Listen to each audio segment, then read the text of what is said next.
এটা বাসরঘর? এটা বাসরঘর নাকি জঙ্গল? তুমি এগুলো কি কও? ওই বাজেট একটু কম তো তাই এই অবস্থা। বাজেট কম ঠিক আছে, বাসরঘর সাজাইতেন না?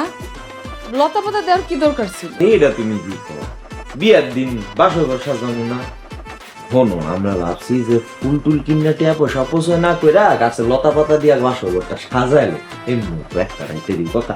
পরের দিনে গিলি ফালাই দিলে সব দেখবা গরু ছাগল এমনি খেয়ে গেছে। ভাইজান, ভাবি, টাকা দাও। তুই কি করস? এই কে? আর কি টিয়া? ও মা, কি এটা মানে?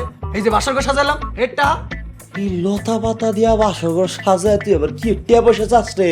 ও মা, এইগুলো জোগাড় করতে কষ্ট হয় না আমার? টাকা দাও। এই তুই এদিকে 10 টাকা দিতেছে রে, লই জায়গা।